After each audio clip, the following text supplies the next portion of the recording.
वो 1 से 2 रुपए में कन्वर्ट हो जाए, क्या उस स्टॉक में आप इन्वेस्टमेंट करना चाहोगे? सिंपल सवाल है मेरा। कहीं आपका बॉटम बढ़िया है, दोनों बकवास है पूरी तरीके से। और ये पूछा जा रहा है कि भाई क्या करें, हम स्टिल नॉट इंटरेस्टेड। अभी भी हम इंटरेस्ट नहीं रख रहे हैं, टेक्निकल पे भी बिल्कुल नहीं है आपको। मतलब आज के डेट में लगभग हम लोग जब भी लाइव आ रहे हैं तो सबसे ज्यादा अगर स्टॉक कोई पूछा जा रहा है तो वो है आपका सुजलॉन एनर्जी। सुजलॉन एनर्जी और न्यूज में भी सबसे ज्यादा चर्चा में रह रही है, और हर एक न्यूज चैनल पे आपको अलग अलग टारगेट्स दिए जा रहे हैं।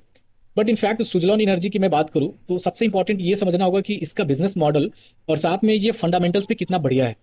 क्या फंडामेंटल्स पे इतना बढ़िया है कि आप इन्वेस्टमेंट कर सकते हैं या इन्वेस्टेड इसमें रह सकते हैं। तो बेसिकली अभी हम लोग इसके फंडामेंटल्स को गो थ्रू करते हैं, देन हम लोग टेक्निकल पे आएंगे और ये डिसीजन लेंगे कि क्या सुजलॉन एनर्जी में हमें इन्वेस्टमेंट करनी चाहिए या नहीं।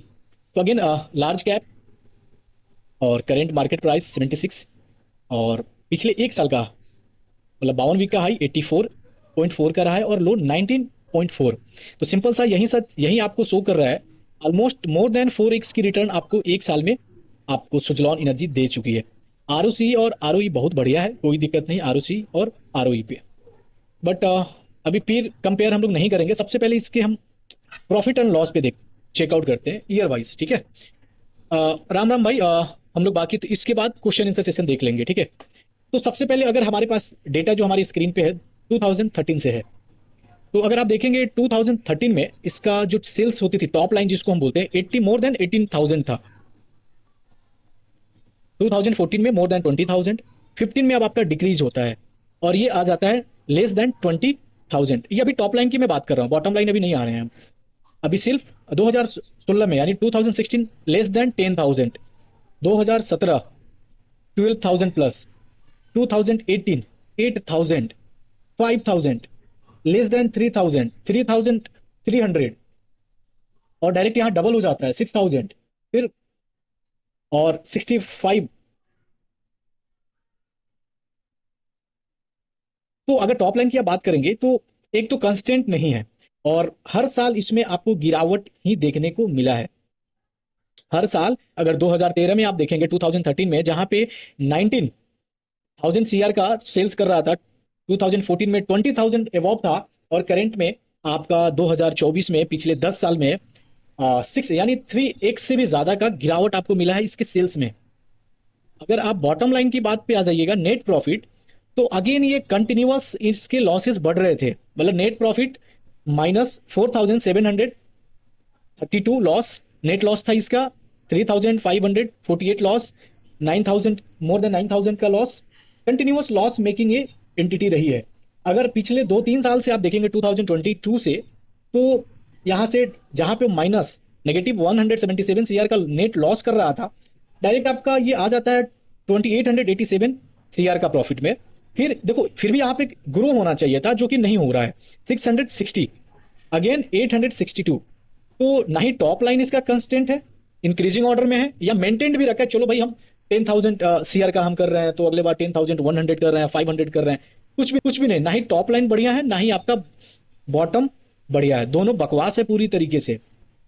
और ये प्रॉपर लॉस मेकिंग कंपनी से थोड़ा सा अगर प्रॉफिट मेकिंग में आई है तो हम मल्टी बैगर इसको कंसीडर करने लगे हैं। बट अगर आप वापस इसके पास्ट में आ जाइए 2015 तक, 2015 तक ये प्रॉपर लॉस मेकिंग कंपनी थी, और ये पिछले सिर्फ 2 साल प्रॉफिट मेकिंग, लास्ट टाइम भी 2016-17, हाँ वो भी आ रहे हैं, और 2016-17 में आपका सिर्फ 2 साल यहाँ प्रॉफिट मेकिंग हुई, लेकिन इसके बाद भी आपका लॉस कंटिन्यू रहा। 2021 में भी आपकी प्रॉफिटेबल हुई, बट लॉस अगले साल भी करा। ठीक है, ये तो आपका टॉप लाइन बॉटम लाइन पे ही खत्म हो गई कहानी। अगर फिर अदर इनकम में आएंगे तो ये जो 104 सीआर आपको दिख रहा है ना, यहाँ पे अदर इनकम भी अवेलेबल है, वो 824, मतलब 823 सीआर का आपका तो अदर इनकम है।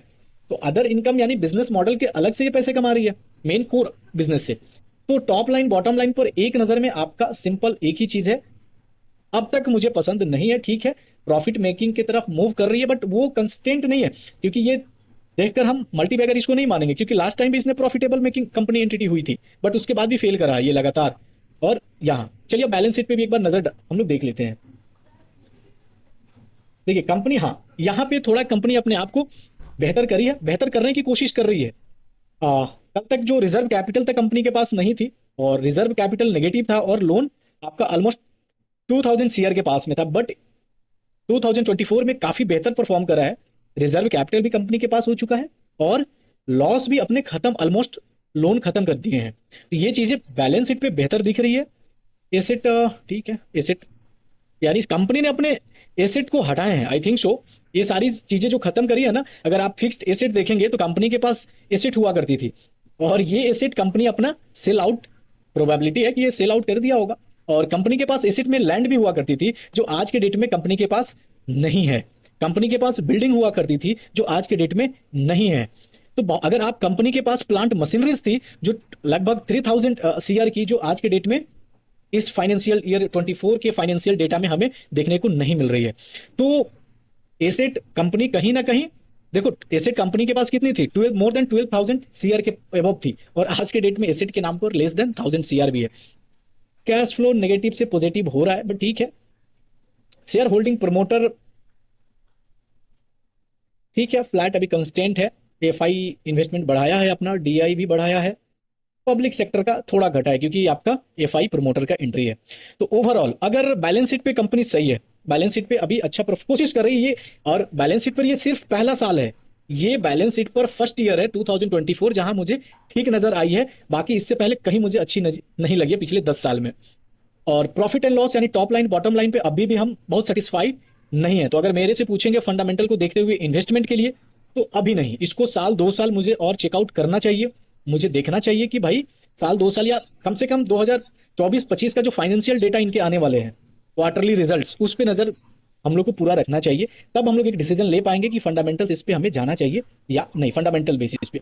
अगर सेम सेक्टर में आप जाएंगे तो बहुत सारे हमारे पास है, हिटाची एनर्जी है, सीमेंस है, बहुत अच्छी स्टॉक है सीमेंट, अलग चीज है। अब इसके टेक्निकल पे चेकआउट हम लोग कर लेते हैं कि टेक्निकल भाई क्या सीन है इसके, क्या टेक्निकल पे वो पैटर्न ठीक है। थोड़ा सा हम लोग टॉप लाइन बॉटम लाइन को इग्नोर कभी नहीं कर सकते, क्योंकि बैकबोन है, सेल्स किसी भी कंपनी का बैकबोन है, टॉप लाइन और बॉटम लाइन, इसको आप कभी भी इग्नोर नहीं कर सकते हैं, और जिसपे कंपनी फिट अभी भी नहीं है।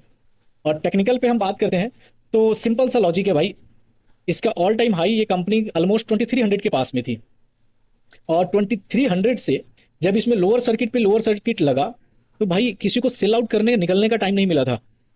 अगर आप डेटा जाएंगे, हम बार बार टेक्निकल 1 महीने दो देखो, शॉर्ट टाइम फ्रेम पे आप देखोगे ना, तो आपको एकदम बुलिश दिख रहा है भाई, हायर हाई का पैटर्न है, ये आपको दिख रहा है ना।